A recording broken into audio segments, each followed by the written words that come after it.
कैसे हैं आप लोग। आई होप आप बहुत अच्छे होंगे, पढ़ाई कर रहे होंगे, मस्त होंगे। जैसा कि हमने प्रीवियस वीडियो इलेक्ट्रिसिटी यानी विद्युत धारा का हमने दिया था, और उस विद्युत धारा में आपने देखा था कि कुछ बातें हमने बेसिक चीज़ें पढ़ी थी, और फिर कुछ आगे जो चीज़ें हैं वो हम पढ़ेंगे।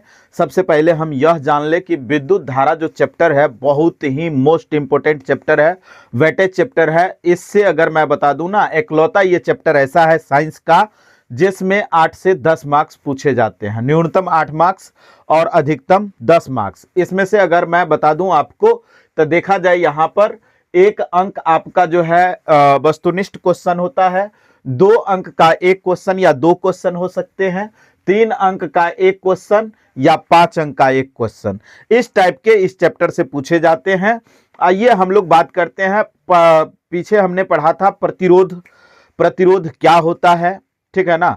आज के चैप्टर में, आज के सेशन में हम लोग जानेंगे कि प्रतिरोध यहां यानी ओम का नियम जानेंगे, ठीक है। तो ओम का नियम क्या होता है। जॉर्ज साइमन ओम था। किसने था भाई? जॉर्ज साइमन ओम था। उन्होंने विद्युत धारा से रिलेटेड एक नियम दिया था। उसी नियम को हम लोग क्या कहते हैं? ओम का नियम कहते हैं। अब उसका स्टेटमेंट क्या था, कथन क्या था? उनका कथन था कि चालक तार, या तार मान लो या फिर चालक मान लो, उसका तापमान या लंबाई, तापमान और लंबाई दोनों क्या हो? समान हो, यानी बदला न जाए। तब उसमें जो धारा प्रवाहित होती है वह धारा उसमें उत्पन्न विभवांतर के समानुपात यानी अनुक्रमानुपात होता है। आइए यहां पर देख लीजिए ये क्या कह रहा है। ओम का नियम, यदि तार की लंबाई और तापमान में कोई बदलाव ना हो तब तार में प्रवाहित धारा उत्पन्न विभवांतर के अनुक्रमानुपात होता है, ठीक है। ये जॉर्ज साइमन ओम ने बताए थे हम लोगों को कि तार जो होती है और उस तार के लंबाई और तापमान में कोई बदलाव ना हो, तब जाकर के उन्होंने बताया था कि उसमें जो धारा प्रवाहित होती है ना, वो धारा जो है उसके बीच उत्पन्न जो विभवांतर होता है उस विभवांतर के समानुपात होता है। आइए अब हम बात करते हैं। यहां पर माना कि तार में प्रवाहित धारा I है और उत्पन्न विभवांतर V है, तब ओम के नियमानुसार, तब ओम जो नियम बताए हैं उस नियम के अनुसार V प्रोपोर्शनल टू I हो जाएगा, या इसी को V अनुक्रमानुपात I कहेंगे, ठीक है। अब बात यहां पर आ जाता है कि V is equal to IR, यानी प्रोपोर्शनल टू को जैसे ही हमने साइलेंट किया तो यहां पर आ गया IR। अब ये R क्या होता है? तो जैसा कि हम लोगों ने पढ़ा था रेसिस्टेंस, रेसिस्टेंस यानी प्रतिरोध। तार में जो उत्पन्न होता है यानी धारा के जो विरोध करता है उसी को हम क्या कहते हैं? प्रतिरोध कहते हैं। आपने यहां पर देखा जहां R जो है क्या है? प्रतिरोध है। अब बात यहां पर आता है कि प्रतिरोध जो होता है, तो प्रतिरोध का प्रभावित करने वाले कारक कौन कौन से हैं?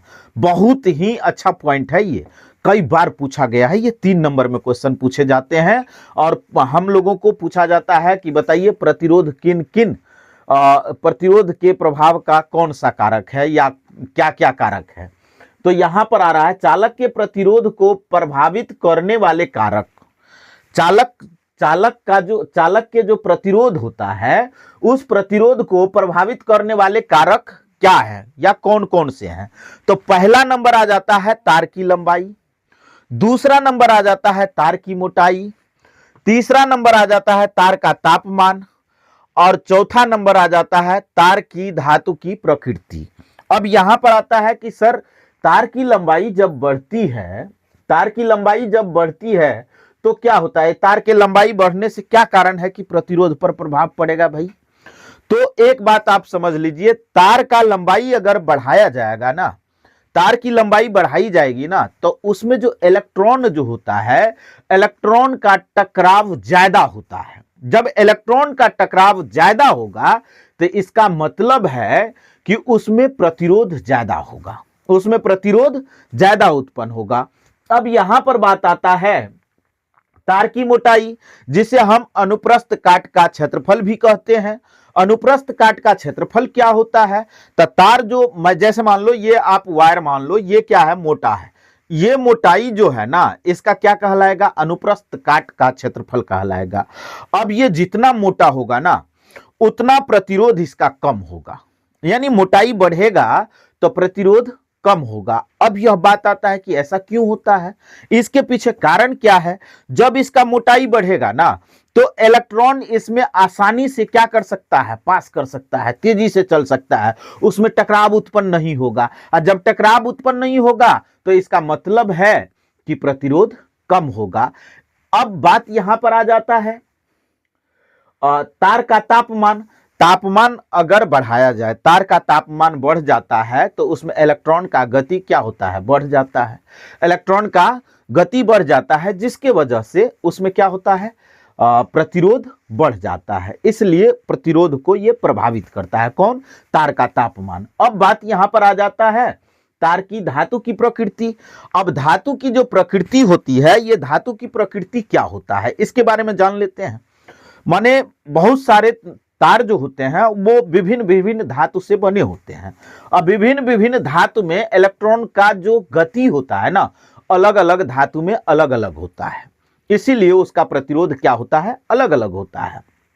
अब बात यहां पर आता है, प्रतिरोध तार के लंबाई के अनुक्रमानुपात होता है। यानी प्रतिरोध जो होता है ना, उस तार के लंबाई के अनुक्रमानुपात होता है। मतलब हुआ तार की लंबाई बढ़ेगी तो प्रतिरोध भी बढ़ेगा, तार की लंबाई घटेगी तो प्रतिरोध भी घटेगा।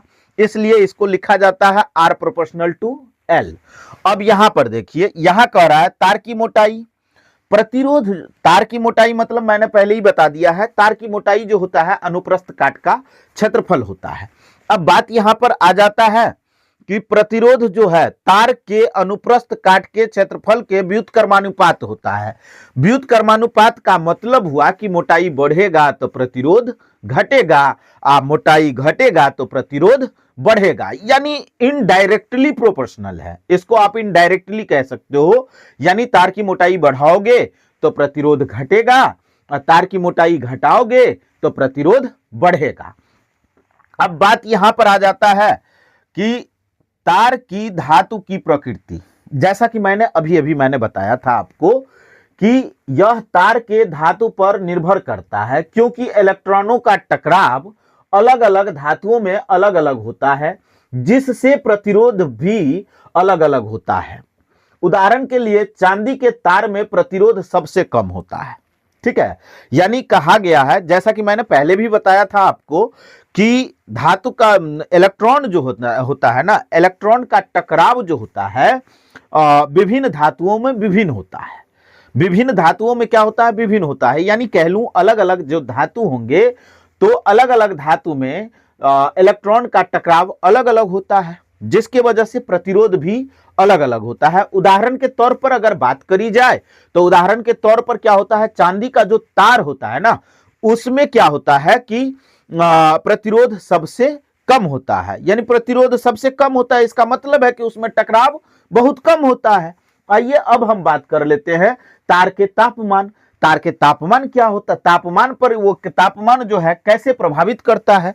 तार के तापमान बढ़ने से इलेक्ट्रॉन की गति बढ़ जाता है, जिससे इलेक्ट्रॉनों के बीच टकराव ज्यादा होता है। और जब ज्यादा टकराव होगा तो प्रतिरोध ज्यादा होगा, जिससे प्रतिरोध बढ़ जाता है। तब बात यहां पर आ जाता है कि प्रतिरोधकता क्या होता है। प्रतिरोधकता क्या होता है? तो यहां कह रहा है इकाई लंबाई और इकाई अनुप्रस्थ काट की चालक तार का प्रतिरोध प्रतिरोधकता कहलाती है। इकाई लंबाई ले लो, जैसे 1 मीटर ले लो, ठीक है, और 1 मीटर स्क्वायर क्षेत्रफल ले लो। 1 मीटर, जैसे मान लो ये तार 1 मीटर लंबा है और इसका जो क्षेत्रफल है 1 मीटर स्क्वायर है, ये मोटाई 1 मीटर स्क्वायर है, तो इसका जो प्रतिरोध होगा ना, इसी प्रतिरोध को हम क्या कहते हैं? प्रतिरोधकता कहते हैं। अब बात यहां पर इसको देख लीजिए, इकाई लंबाई और इकाई अनुप्रस्थ काट की चालक तार का प्रतिरोध प्रतिरोधकता कहलाती है। जैसा कि आप जानते हैं, ऊपर हमने अभी देखा है कि R प्रोपोर्शनल टू L होता है, यानी R अनुक्रमानुपात लंबाई के होता है। तो यहां पर देख लीजिए R प्रोपोर्शनल टू L, ये आपका समीकरण फर्स्ट हो जाएगा।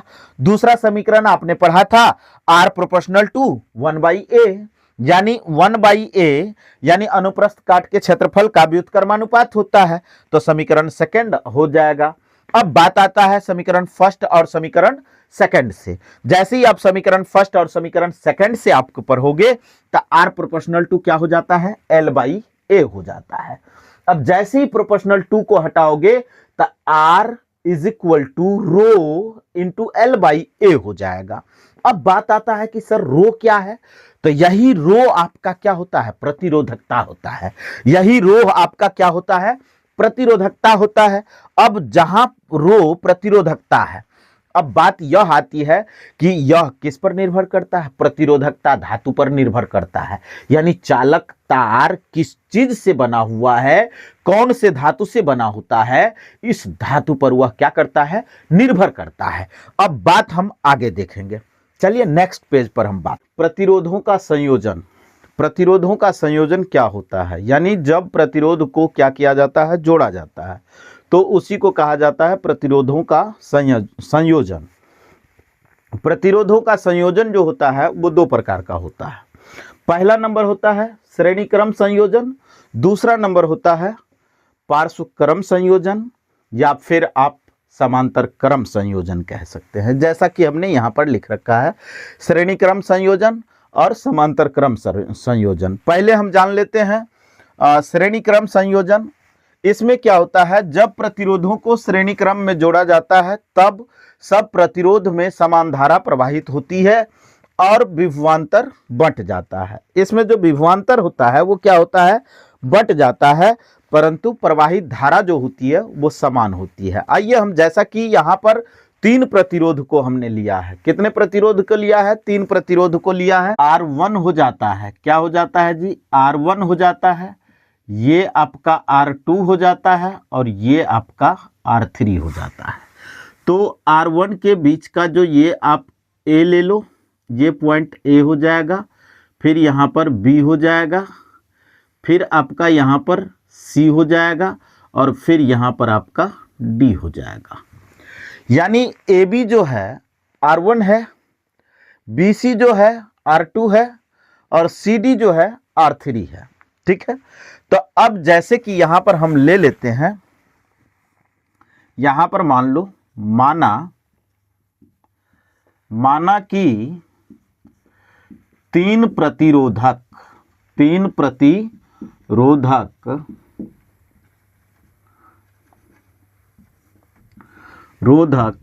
R1 R2 और R3 को क्या किया जाता है भाई मेरे, श्रेणी क्रम में जोड़ा जाता है। किस में जोड़ा जाता है, श्रेणी क्रम में जोड़ा जाता है। ठीक है, जैसे ही आप श्रेणी क्रम में जोड़ दिया आपने, तो श्रेणी क्रम में जोड़ा, तो अब इसमें आपको फाइंड करना है कि धारा कितनी है। तो धाराएं जो होती है, प्रवाहित धारा, ठीक है ना, प्रवाहित धारा इसमें कितना है जी, तो प्रवाहित धारा को हम I मान लेते हैं। यहां देखिए, यहां से क्या हुआ है, ये अगर बात करोगे आप, ठीक है ना, ये आप बात करोगे तो I निकला है इधर से, ऐसे करके फिर यहां पर इस तरह से आ जाता है। ठीक है, कि प्रवाहित धारा जो होती है, विद्युत धारा जो होती है, उसकी दिशा क्या होती है, इलेक्ट्रॉन के विपरीत मानी जाती है। तो इलेक्ट्रॉन ऋणात्मक सिरे से धनात्मक सिरे की ओर जाती है, तो विद्युत धारा धनात्मक सिरे से ऋणात्मक सिरे की ओर जाएगी। तो इसका मतलब है यहां से धारा निकल रही है, तो ये जो है प्लस हो जाएगा और ये आपका माइनस हो जाएगा। ठीक है, अब जैसे ही धारा AB में इंटर किया तो यहां पर विभवांतर V1 हो जाएगा, और जब ये BC में इंटर किया तो V2 हो जाएगा, और CD में इंटर किया तो V3 हो जाएगा। ठीक है, तो जैसा कि आपने देखा यहां पर प्रवाहित धारा I है, ठीक है ना, तो अब आप लिख लोगे प्रतिरोधक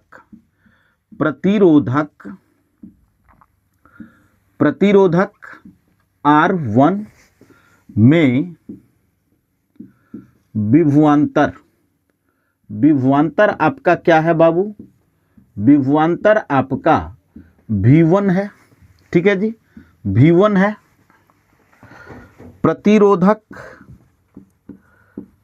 प्रतिरोधक R2 में, R2 में विभवांतर, विभवांतर V2 है, V2 है। और प्रतिरोधक, प्रतिरोधक R3 में विभवांतर, विभवांतर V3 है। ठीक है जी। अब यहां से आप देखिए, जब यह V1 है, V2 है, V3 है, यानी विभिन्न प्रतिरोधक में विभिन्न विभवांतर है। अगर मैं इसको मान लूं A से D के बीच में विभवांतर क्या है, तो A से D के बीच में विभवांतर V है। क्या है जी, V है। A और D के बीच में जो विभवांतर आपका होगा V हो जाएगा। तो कुल विभवांतर आप लिखोगे, कुल विभवांतर आप क्या लिखोगे जरा बताइए। अब यहां पर कुल विभवांतर आपका, कुल विभवांतर आपका V हो जाएगा। कुल विभवांतर आपका क्या हो जाएगा जी, V हो जाएगा। तो आप लिख सकते हैं V is equal to V1 plus V2 plus V3। ठीक है जी। अब आपको यहां पर बात आता है ओम के नियमानुसार, यानी आपको यहां पर लिख सकते हो ओम के नियम से, ओम के नियम से। जैसे ही आप लिखोगे ओम के नियम से, तो ओम का नियम जो था वो आपका क्या था भाई मेरे, सभी बच्चे को पता है। अभी कुछ ही मिनट पहले मैंने बताया ओम के नियम में V प्रोपोर्शनल टू I होता है। और जैसे ही प्रोपोर्शनल को आपने हटाया तो V is equal to IR हो गया। तो यहां पर भाई मेरे V है, तो V आपका जो होगा यहां पर हो जाएगा IR हो जाएगा, इज इक्वल टू, यहां पर चेक कर लो। आपने सुना है कि धारा जो है सब में धारा समान है, जो समान धारा क्या है, I है। तो यहां पर हो जाएगा IR1, यानी V1 है। तो V1 कहां उत्पन्न होता है, R1 में।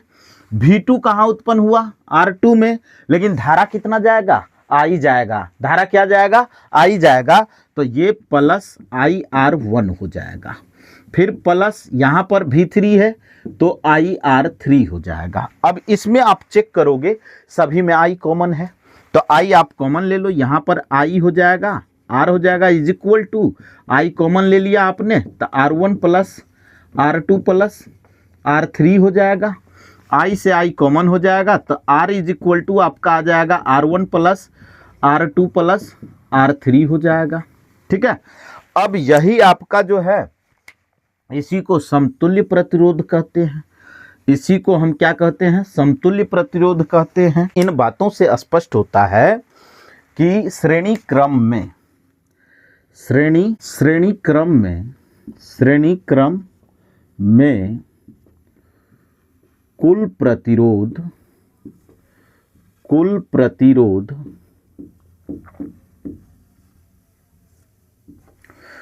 प्रतिरोध सभी प्रतिरोधों के योग के बराबर होता है, योग के बराबर होता है, बराबर होता है। ठीक है जी। अब यहां तक तो आपने देख लिया, लेकिन इसको ध्यान से सुनिएगा आप लोग और ध्यान से देखिएगा। ठीक, नेक्स्ट वीडियो जो मैं अब अपलोड करूंगा वो न्यूमेरिकल का होगा। उसके बाद इस चैप्टर से जो VVI क्वेश्चन है वो VVI क्वेश्चन का रहेगा। जो VVI क्वेश्चन मैं शॉर्ट वीडियो में दूंगा। और मुझे उम्मीद है कि अगर मेरा तीन वीडियो मैं अपलोड करूंगा विद्युत धारा का, अगर विद्युत धारा के तीनों वीडियो आप देख लेते हैं तो मैं उम्मीद करता हूं कि आप विद्युत धारा से कुछ भी पूछा जाएगा तो आप आसानी से बना लोगे और कहीं याद करने की जरूरत पड़ेगी ही नहीं, वीडियो के साथ ही आपको माइंड में सेट हो। आइए, तो जैसा कि आपने पहला श्रेणी क्रम देख लिया, अब बारी है समांतर क्रम की। तो समांतर क्रम में क्या होता है, पहले इन चीजों को देखते हैं। प्रतिरोधक को जब समांतर क्रम में जोड़ा जाता है तो उसमें जो विभवांतर होती है वो विभवांतर क्या होता है, समान होता है और प्रवाहित धारा भिन्न भिन्न होता है। यानी जब प्रतिरोधक में जाता है तो उसका धारा क्या होता है, बट जाता है। आइए इन्हीं चीजों को देखते हैं। जैसा कि हमने लिखा समांतर क्रम, जब प्रतिरोध को समांतर क्रम में जोड़ा जाता है तब सभी प्रतिरोध में विभवांतर समान होता है और विद्युत धारा अलग अलग होता है। आइए अब बात कर लेते हैं। ये जो आपको दिख रहा है ये बैटरी है, ठीक है ना भाई मेरे, ये बैटरी है। बैटरी का ये प्लस ध्रुव है यानी प्लस सिरा है और ये माइनस सिरा है यानी ऋण ध्रुव है, ठीक है ना। तो प्लस से जब आई धारा निकलती है तो ये आई धारा निकल करके यहां पर आती है। जब यहां से आती है तो इसके 3 रास्ते बन जाते हैं। कितने रास्ते बन जाते हैं भाई, 3 रास्ते बन जाते हैं। तो एक इधर जो जाता है वो I1 धारा होता है, इधर जो जाता है वो I2 होता है और इधर नीचे की ओर जो आता है वो I3 होता है। फिर ये यहां से ये कटते हुए यहां, फिर यहां और फिर यहां इस तरह से ये मिलता है जब इस जगह, तो फिर ये आई धारा बन जाता है। यानी कह लूं आपको तो इसमें कुल धारा आई होता है जो I1, I2, I3 में बट जाता है। अब बात यहां पर आ जाता है इसमें विभवांतर। तो इनके सभी प्रतिरोधों के बीच का जो सिरा होता है वो सिर्फ 2 सिरा होता है। एक सिरा यहां पर A हो जाता है और एक सिरा आपका B हो जाता है। तो इसके बीच जो विभवांतर होता है वो भी होता है, ठीक है। आइए हम बात कर लेते हैं। माना कि प्रतिरोधक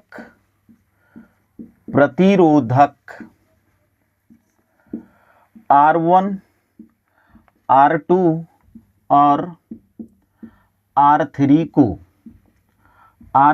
को कहां जोड़ते हो भाई, R3 को समांतर क्रम में जोड़ा जाता है। किस में जोड़ा जाता है भाई मेरे, समांतर क्रम में जोड़ा जाता है। जैसा कि मैंने आपको दिखाया, समांतर क्रम में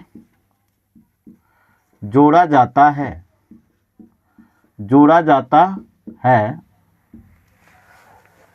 तब इसमें विभवांतर क्या होता है भाई, बताना, कमेंट में बताओ विभवांतर क्या होता है। वीडियो को पॉज कर लो और बताओ विभवांतर क्या होता है। तो विभवांतर समान होता है, विभवांतर समान होता है यानी आप यहां पर लिख लो V होता है, ठीक है, विभवांतर V, ठीक है। और धाराएं जो होती है, धाराएं वो विद्युत धारा जो होती है, विद्युत धारा R1 में I1 होता है, ठीक है। R2 में क्या होता है, R2 में I2 होता है और R3 में जो होता है आपका वो क्या होता है, I3 होता है। यानी ये सारे के सारे आप विद्युत धारा ही लिखोगे। क्या लिखोगे, विद्युत धारा। यानी कुल विद्युत धारा की बात करोगे बेटा, कुल विद्युत धारा की बात करोगे तो कुल विद्युत धारा आपका I होता है। तो I बराबर हो जाएगा I1 plus I2 plus I3 हो जाएगा, ठीक है जी। अब हम बात कर लेते हैं ओम के नियम से। ओम के नियम से, तो ओम के नियम से आप बात करोगे यहां पर ओम के नियम से, ठीक है जी। जैसे ही आपने लिखा ओम के नियम से, तो आइए हम बात कर लेते हैं। ओम का नियम क्या था, V is equal to IR। क्या था भाई मेरे, V is equal to IR। जरूरत किसकी पड़ रही है आपको, I की जरूरत पड़ रही है, चेक कर लो। I1, I2, I3। तो I का वैल्यू आपको निकालना पड़ेगा, यस और नो। आई का वैल्यू निकालना पड़ेगा। तो आइए हम आई यहाँ पर लिख लेते हैं is equal to v by r हो जाता है। अब आई की वैल्यू हम इसमें क्या करते हैं, पुट करते हैं। तो आइए हम बात कर लेते हैं, ये आई जो है, तो आई के जगह पे आप इक्वेशन फर्स्ट कर लो ना। अब समीकरण फर्स्ट में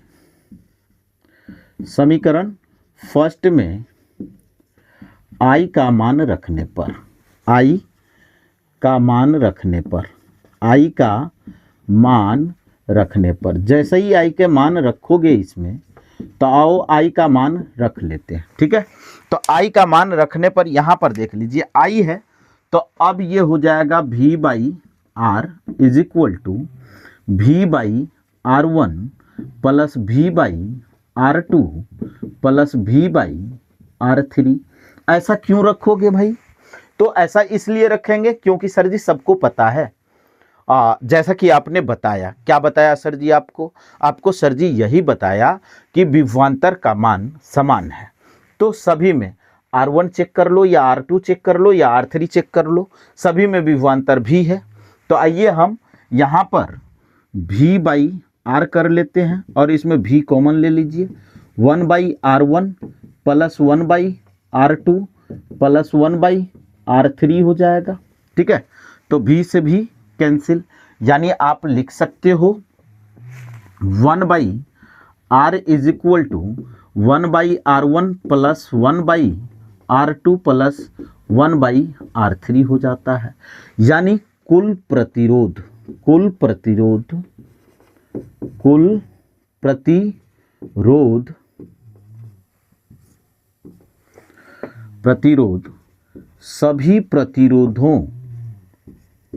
सभी प्रतिरोधों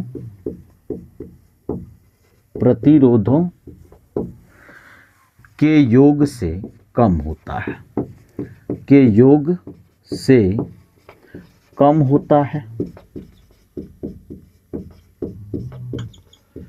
ठीक है जी। अब यह बात तो आ गई।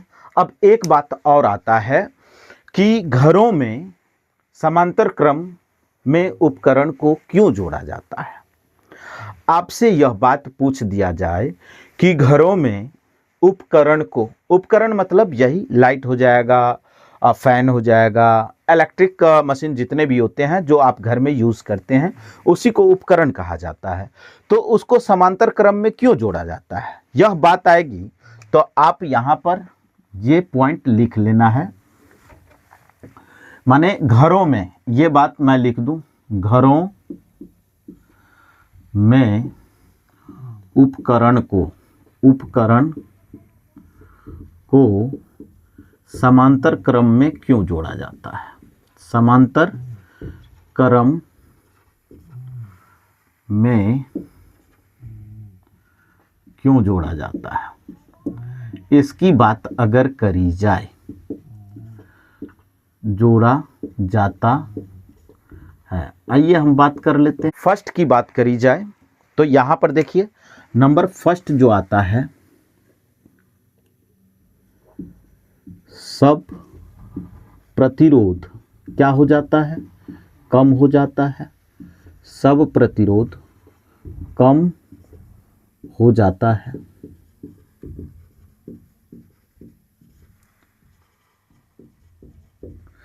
अब यहां पर दूसरा नंबर आता है, विभवांतर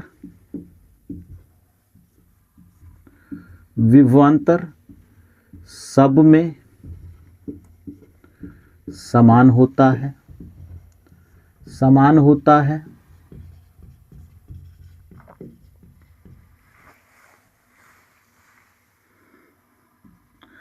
तीसरा नंबर बात कर लूं, उपकरण को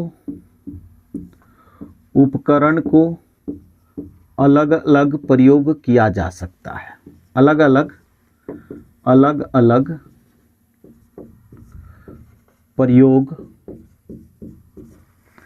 किया जाता है।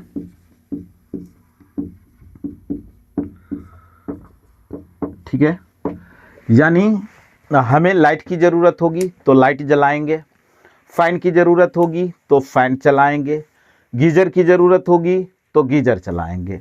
इस तरह से अलग अलग उपकरण को अलग अलग प्रयोग किए जा सकते हैं। इसीलिए हम क्या करते हैं, पार्श्वक्रम यानी समांतर क्रम में जोड़ते हैं घरेलू उपकरण को। अब एक बात आ जाता है, 4 नंबर पॉइंट आता है। 4 नंबर पॉइंट जो आता है वो आपका ये होता है, यदि कोई उपकरण क्या हो जाए भाई, उपकरण खराब हो जाए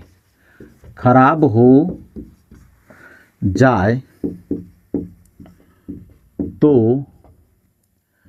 बाकी उपकरण